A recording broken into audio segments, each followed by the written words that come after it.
நண்பர் ஆம்ஸ்ட்ராங் உடைய மறைவு இன்னும் அதிர்ச்சியிலிருந்து நாங்கள் மீளவில்லை. குறிப்பாக எனக்கு தனிப்பட்ட முறையில் மிகப்பெரிய ஒரு இழப்பு, தமிழ் சமுதாயத்திற்கு இழப்பு, தமிழ்நாட்டில் உள்ள சமூக நீதி இயக்கத்திற்கு மிகப்பெரிய ஒரு பின்னடைவாக நான் பார்க்கின்றேன். காரணம், நண்பர் ஆம்ஸ்ட்ராங் அவர்கள் அடக்கப்பட்ட மக்கள், ஒடுக்கப்பட்ட, வஞ்சிக்கப்பட்ட, தாழ்த்தப்பட்ட மக்கள், பிற்படுத்தப்பட்ட மக்கள் எல்லாம் ஒன்று சேர வேண்டும். சுதந்திரம் அடைந்து 77 ஆண்டுகள் ஆகியும் இன்னும் இந்த மக்களுக்கு முன்னேற்றம் இல்லை. இவர்களுக்கு சமூக நீதி பெற வேண்டும் என்றால் ஆட்சி அதிகாரம் வர வேண்டும். அதற்காகத்தான் இப்படிப்பட்ட அடக்கப்பட்ட, தாழ்த்தப்பட்ட, பிற்படுத்தப்பட்ட மக்கள் எல்லாம் அரசியலில் ஒன்று சேர்ந்து ஆட்சி அதிகாரத்தை பெற வேண்டும் என்று 20 ஆண்டுகளாக சொல்லி வருகின்றார் ஆம்ஸ்ட்ராங் அவர்கள். சமீபத்தில் கூட நானும் அவரும் ஒரு 6 மாதத்திற்கு முன்பு ஒரு நிகழ்ச்சியில கலந்த நேரத்தில் மருத்துவர் ஐயாவை பற்றியும் அவருடைய சிந்தனைகளை பற்றியும் சமூக நீதியை பற்றியும் தெளிவாக அந்த கூட்டத்திலே பேசியிருக்கின்றார். அதில் மட்டுமல்ல, பல தருணங்களில் இது போன்ற கருத்துக்களை முன்வைத்திருக்கின்றார்கள். அவருடைய மறைவு, மீண்டும் சொல்கின்றேன், தமிழ்நாட்டில் உள்ள சமூக நீதி இயக்கத்திற்கு ஒரு மிகப்பெரிய ஒரு பின்னடைவாக நான் பார்க்கின்றேன். காரணம், ஒரு சில சமூக நீதியை வைத்து அரசியல் செய்து கொண்டு வாக்குகளை பெறுகின்றார்கள். ஆனால் உண்மையான சமூக நீதி, அடக்கப்பட்ட மக்கள், அவர்கள் எல்லாம் முன்னுக்கு வர வேண்டும். கல்வியிலே, வேலைவாய்ப்பிலே, பொருளாதாரத்திலே, இன்னும் சொல்ல போனால் ஆட்சி அதிகாரம் வேண்டும். அந்த வகையில் நிச்சயமாக அவருடைய கனவு இந்த அடித்தளத்தில் உள்ள மக்கள் ஆட்சி வர வேண்டும், அதன் மூலமாக வளர்ச்சி அடைய வேண்டும், தமிழ்நாட்டை வளர்ச்சி அடைய செய்கின்ற ஒரு சூழல். பல முறை சொல்லியிருக்கின்றார், தமிழ்நாட்டில் மிகப்பெரிய சமுதாயங்கள் 2 இருக்கிறது. ஒன்று பட்டியலின சமுதாயம், தாழ்த்தப்பட்ட சமுதாயம், அடுத்தது வன்னியர் சமுதாயம். இந்த 2 சமுதாயங்களும் எண்ணிக்கையில் பார்த்தார்கள் என்றால் 40 விழுக்காடு இருக்கிறது. ஆனால் ஆட்சி அதிகாரமோ, வளர்ச்சியோ, கல்வியோ, வேலைவாய்ப்பையோ மிக தாழ்ந்து இருக்கின்ற ஒரு சூழல் இருக்கிறது. இவர்களுக்கெல்லாம் ஒன்று சேர்ந்து முன்னுக்கு வர வேண்டும் என்று, உண்மையான சமூக நீதி பெற வேண்டும் என்று நண்பர் ஆம்ஸ்ட்ராங் அவர் சொல்லியிருக்கின்றார்கள். இதையெல்லாம் நிச்சயமாக மக்கள் மனதிலே ஆழமான ஒரு கருத்தாக இருக்கிறது. அதை நிலைநாட்டுகின்ற வகையிலே உண்மையான சமூக நீதிக்காக நாங்கள் எல்லோரும் சேர்ந்து பாடுபடுவோம். அவருடைய கொடூரமான கொலை எங்களுக்கெல்லாம் அதிர்ச்சி. இதற்கு முழு விசாரணை நடத்த வேண்டும். இன்னும் சொல்ல போனால் சிபிஐ விசாரணை நடத்த வேண்டும். இதற்கு யார் பின்னணியில் இருக்கின்றார்கள், யார் ஏவி விட்டார்கள், இதற்கு என்ன, யார் காரணம்? இது போன்ற சம்பவங்கள் இதற்கு பிறகு நடக்கக்கூடாது.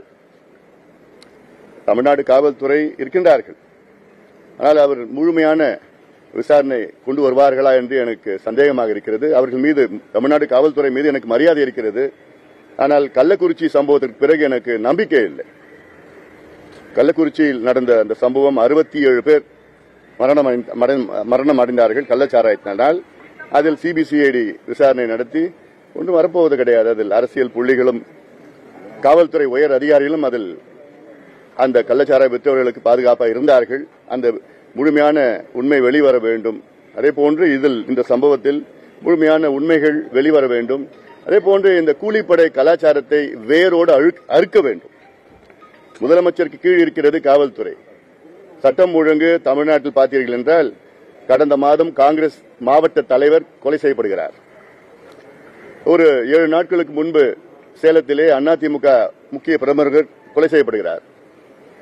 நண்பர் ஆம்ஸ்ட்ராங் அவர்கள் கொடூரமான முறையில் கொலை செய்யப்படுகிறார். நேற்று பாட்டாளி கட்சியினுடைய நிர்வாகி கடலூர் மாவட்டத்தில் வெட்டப்படுகிறார்கள். இது தொடர்ந்து அன்றாடம் நடக்கின்ற சம்பவங்கள். நாம் கடந்துவிட முடியாது. காரணம், இது முதலமைச்சர் கீழ் இயங்குகின்ற காவல்துறை. புதிதாக சென்னைக்கு ஒரு புதிய காவல்துறை ஆணையர், கமிஷனர் நியமனம் செய்திருக்கிறார். அருண் கொஞ்சம் நாள் கொடுக்கலாம். நிச்சயமாக அவர் உணர்வுபூர்வமாக அந்த வேலையை செய்ய வேண்டும். பொதுமக்கள் இன்று பீதியில் இருக்கின்றார்கள். அந்த பீதியை போக்க வேண்டும். மீண்டும் நான் சொல்கின்றேன், இந்த கூலிப்படை கலாச்சாரத்தை ஒழிக்க வேண்டும். ஒழித்தால்தான் இது போன்ற மரணங்கள், கொடூரமான கொலைகள் நடக்காது. ஏன்னா அவங்களுக்கு எல்லாம் பயம் இல்லாம இருக்கிறாங்க. அவங்களுக்கு, அதாவது என்னை பொறுத்த வரைக்கும், அப்படி யாராவது செய்தார்கள் என்றால் ஒன்னும் ஒரு 2 மாதத்திலே நீதிமன்றங்கள் அவர்களுக்கு மரண தண்டனை, தூக்கு தண்டனை கொடுக்கணும். கொடுத்தால்தான் அந்த பயம் இருக்கும். இல்லைன்னா ஏதோ கொலை பண்றாங்க, போறாங்க, 6 மாதத்துக்குள்ள வெளியில வர்றாங்க, திருப்பி இந்த சம்பவம் நடக்கிறது. கொலை செஞ்சது வேற யாரோ, ஆனா சரண்டர் அடைந்தது வேற யாரோ. இதெல்லாம் நடந்துட்டு தான் இருக்கு. இதெல்லாம் நம்ம தொடர்ந்து பார்த்துட்டு தான் இருக்கிறோம். அது இன்னொன்னு ஒரு முக்கியமான செய்தி நான் சொல்லணும். உளவுத்துறை, தமிழ்நாட்டு உளவுத்துறை இந்த 20 நாட்களாக தமிழ்நாட்டினுடைய மொத்த உளவுத்துறை விக்கிரவாண்டி தொகுதியில இருந்திருக்கிறாங்க.